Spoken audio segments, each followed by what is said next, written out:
music friends, this is Davi Vasc, and look at this. We have hit 3,000 subscribers. We're actually well over 3,000 by now. Look at this. Thank you and welcome to the new people. I hope you enjoy sharing the music from the games that we all love, because that's what we do a lot in this channel. And to celebrate this occasion, I have a bunch of your questions lined up here, and I'm gonna answer as many as I can. Let's go. So Claudio_MH asks, since you've covered so many Monster Hunter themes, I'm wondering how you feel that their game music and themes compare to other franchises. Thank you very much, Claudio, for your question. That was very nice of you to leave a question for me. Thanks. Capcom simply, for me, is one of the best video game music makers today in the industry. I think the top of the pyramid of music makers today in the gaming industry is occupied by Capcom and Square Enix. So to me, what separates Monster Hunter music from the music in other franchises is the consistency at which Capcom is able to produce impeccable soundtracks year after year, game after game.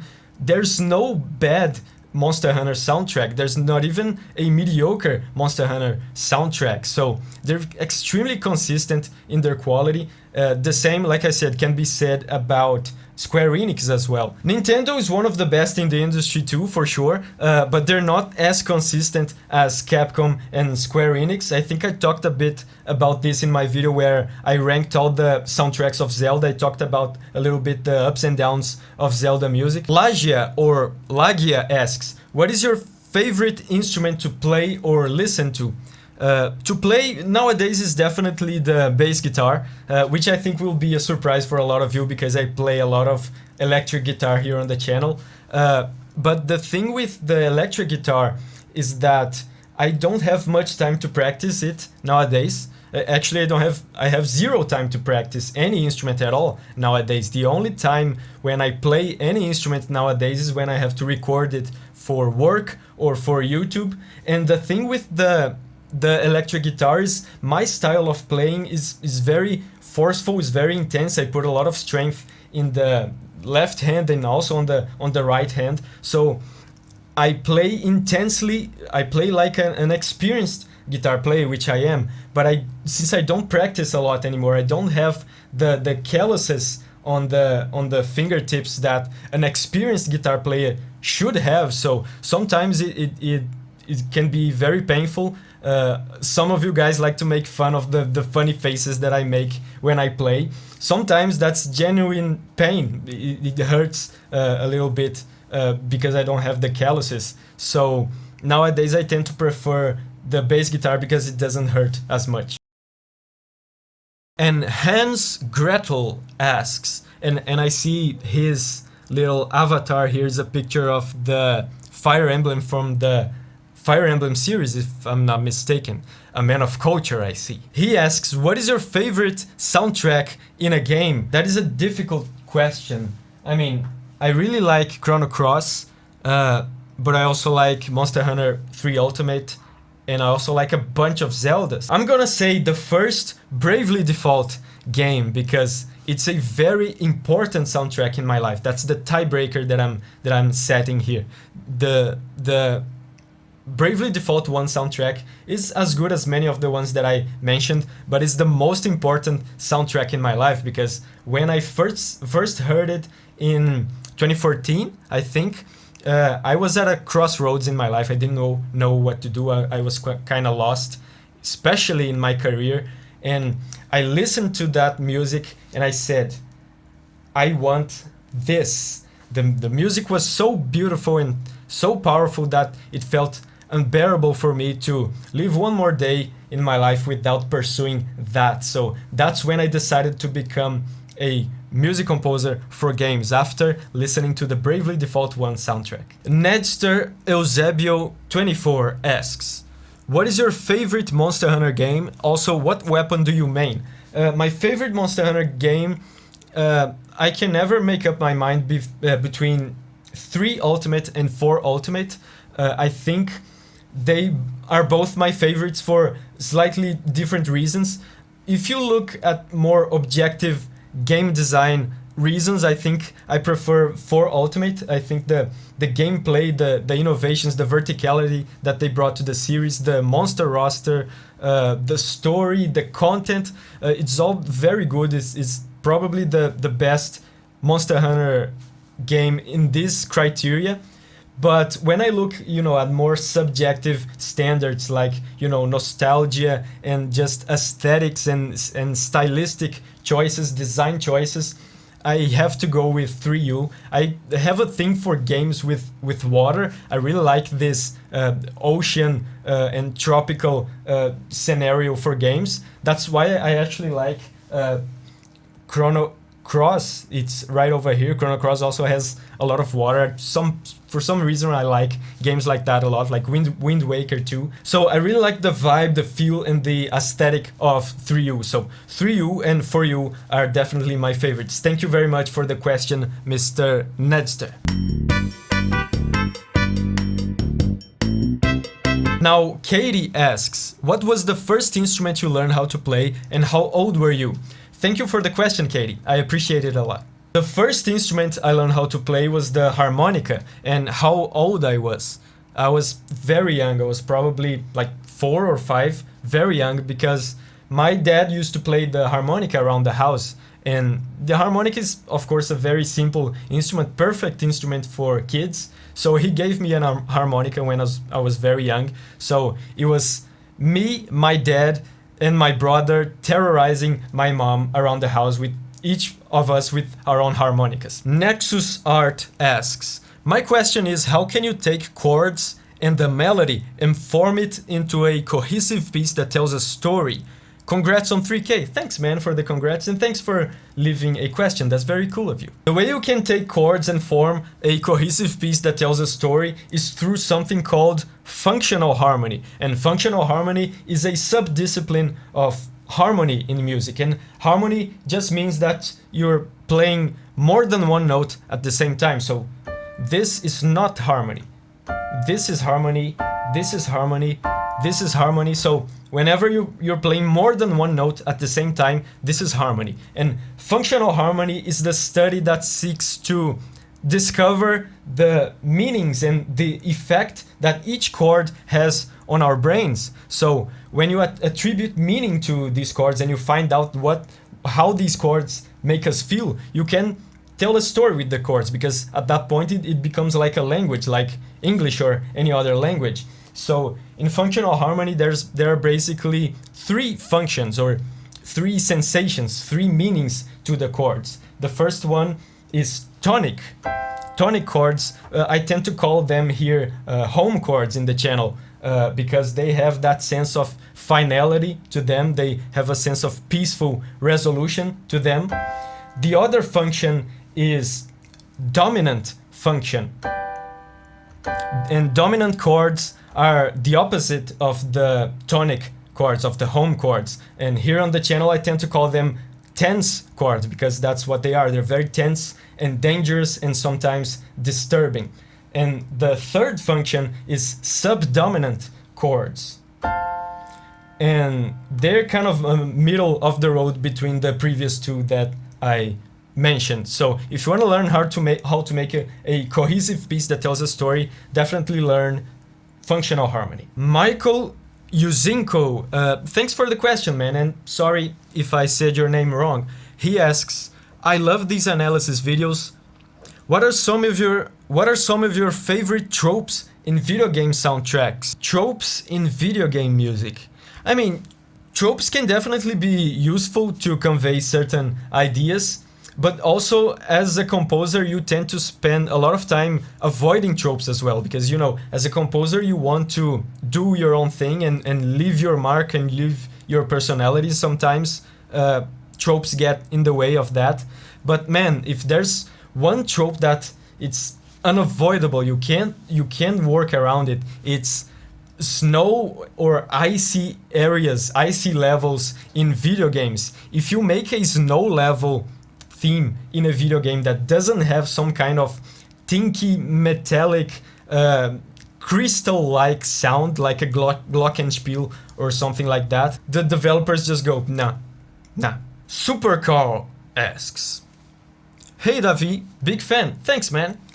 My question is, what type of content do you see yourself doing for this channel in the upcoming future? And the answer is, I don't know. I genuinely don't know, because 6 months ago I was just doing covers in this channel, and then I experimented doing a video where I talked more about video game music, and that video became popular, and it's now the thing that I do the most on this channel. What I can say is that this channel will never not be about video game music, right? It's what this channel is about. It's about sharing the music from the games that we love. So maybe a new format will come up in the future, and that will become the main thing. I think it's important to be open to new stuff. Oh, and since I mentioned the covers, I'm not done with the covers, by the way, for the people that I know that enjoy them. I have actually 4 covers already recorded and already uploaded actually to YouTube, but I'm saving them for a very special occasion, for a little surprise that I have prepared for this channel. Stay tuned. The Right Trousers 343 asks, what is your favorite of your own compositions? And I think nowadays the favorite of my own compositions is a town theme that I made for Coromon. It's the Hayville town theme. That track has an interesting story because I composed that track one day after my dad passed away in 2017, and you know, I was obviously sad and upset, but I know some people when they're sad they like to, you know, be alone and be quiet. When I'm upset, I like to do stuff to get my mind off of it. So right on the next day I was composing this song for Coromon, and it turned out very well. But not only that, later on I noticed that I unintentionally ended up putting a bunch of Easter eggs related to my father on the composition. So that's an interesting thing. It made me like this track even more than I would have liked otherwise.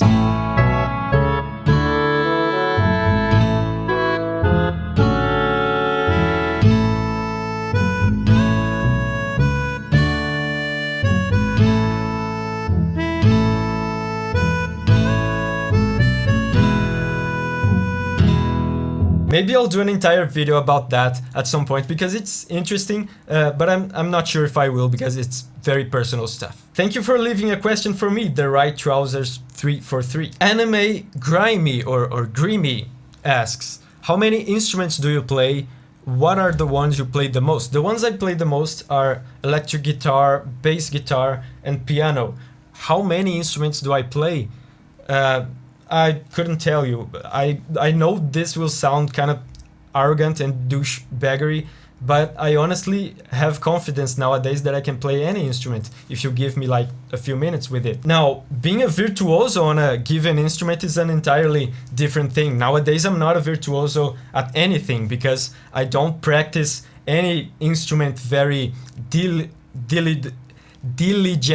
I like to think that I'm a virtuoso at composing music though, if that's even a thing. And Anime Grimy also asks, what franchise would you like to compose for one day? And I've gone on record saying that I would love to compose for Monster Hunter someday. I have actually made a mock-up Monster Hunter theme. I'm gonna put it over here, I think. Aya Albion asks, congrats on 3K. Thanks, Aya. And the questions are, have you ever thought of wanting to be a game dev? Yes, I have a few ideas for music-related games that I want to pursue in the future, but that's very far off into the future. And the second question is, what game do you want to play for the first time if you could erase your memory? I think one of the Metal Gear games would be interesting because the stories of these games are so fascinating and full of plot twists and revelations. Would be cool to play Metal Gear 1 for the first time, or 3, or 2. Man, Metal Gear 2 was trippy. Dennis Schwab asks, congrats man. Thanks Dennis. My question is, what songs or bands are you listening to at the moment? What are your personal favorites? It's Fearless, right? Oh, okay, so he's making a reference here to my old band called Fearless. I used to play on a power metal band and we even have an album out.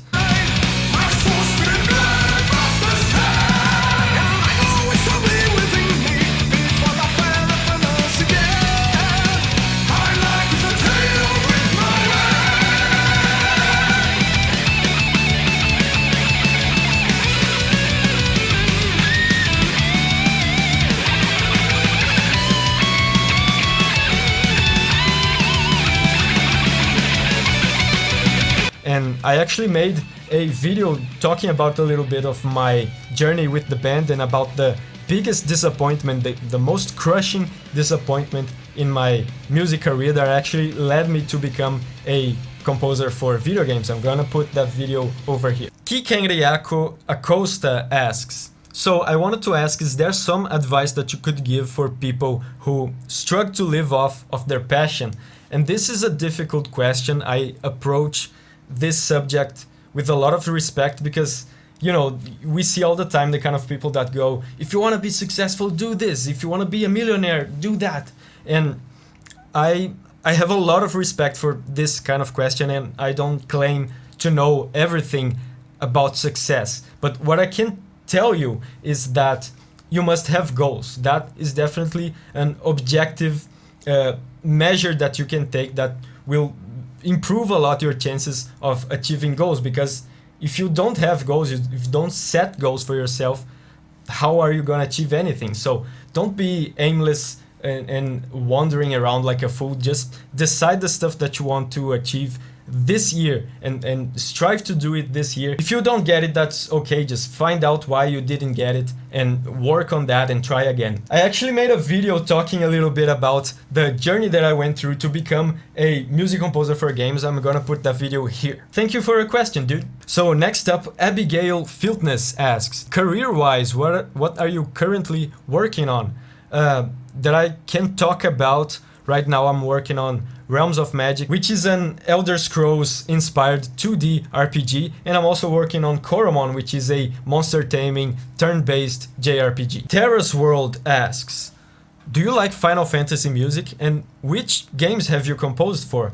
I'm gonna put a link in the description of this video to my website. There you can see almost all of the games that I've worked on, and you can see pictures of them and listen to some of the music that I made. And do I like Final Fantasy music? Yes, I love Final Fantasy music. The thing is, I'm ashamed to admit it, but I don't know as much about Final Fantasy as I would like. The Final Fantasy games that I've played were Final Fantasy IV I've played but never beaten, and then I've played and beaten 6, 7, and Tactics. Is that it? That's it. I've only played 4 Final Fantasy games, and I would really love to play at least 8 through 12. I think these games, I've listened to some of the music in them and they have such fantastic music. I definitely am going to play at some point 8 through 12. Thank you for the question, Terra's World. Cyphus asks, hey Davi, I always love your music reactions because I learn a lot from them. Thanks, that's very nice of you. My question is, what do you think makes a good final boss theme? I mean, there's a lot of variables and I'm not gonna pretend like I know all of them. Like, you just do this and you get a timeless masterpiece of a final boss theme. But something that I do think makes a lot of difference, especially on story-driven games, is in boss themes to emphasize the journey, to focus not only on the personification of evil that you're facing, but to focus on the feelings, on the emotions, on the pains and sorrows and joys that you faced along the way. So an effective final boss battle theme makes you feel like the journey you've been through has been meaningful and important and real. Now, Patrick Keenan asks, what kind of music you consider your strongest inspirations or just favorite pieces that are not from video games? One of the pieces that is not from a video game that I consider to be of a major influence in me is the English song, English folk song Suite by Ralph Vaughan Williams. And actually anything by Ralph Vaughan Williams, I love it. It's actually one of my favorite composers that is not from video games. Now, Happy MH asks, why don't you just call chords by the real names like D minor or B flat or C sharp diminished, etc.? I don't think calling them happy, sad or tense is really relevant for teaching music theory. And you were right. They're not relevant to teaching music theory, And the reason why I don't call them by the real names is because I'm not teaching music theory. This is not what this channel is about. And I must thank Happy MH for asking this question so respectfully, because this is a kind of question that I've gotten a couple times, and they're not always this polite. Apparently some music theory elitists feel offended that I don't use the correct terminology, but why would I use the correct terminology if I'm not speaking to music theory people? This channel is for everyone. It's not just for people that know music theory. This is what we do here. We share video game music with everyone. Music theory snobs would rather me say the correct terminology and not be understood at all by most people than to use a simpler term that, you know, to a certain extent will enrich people's knowledge and improve their appreciation of music. I'm not like that. I could care less about the correct terminology. What I want is to share music, is to be understood and get the message across in a way that everyone can understand, not just people that know music theory. It feels like these elitists are trying to limit the knowledge to their little circle, and that sucks. And that's such a weird flex anyway, to show that you know the name of a chord. Anyone can learn that. I don't need to prove to anyone that I know music theory, which I do know, but who cares? So to sum it all up, music theory elitists, I don't like them, I'm not like them, and I'm gonna continue calling the chords by the silly made-up names because the silly made-up names are actually better for the purpose of this channel. They are better than the actual names. If you don't like that. Bracky asks, what is your favorite video game to play right now? Thank you for the question, Bracky. I'm still playing a little bit of Monster Hunter Rise, but what I'm playing mainly right now is Ogre Battle 64. It's such a fantastic game. It's a tactics kind of game, and the soundtrack is made by Hitoshi Sakimoto and Iwata, I forgot his first name, which is the same duo that composed the soundtrack for Final Fantasy XII and Final Fantasy Tactics, so the soundtrack is just impeccable. Thank you so much, guys, for the questions and for the 3K subs. I'm very excited with the way this community is developing. Thank you so much for inspiring me by sharing the music from the games that you love with me, and for allowing me to do the same with you. I'm gonna put over here some of the videos that I talked about in this video so you can check them out, and I'll see you there.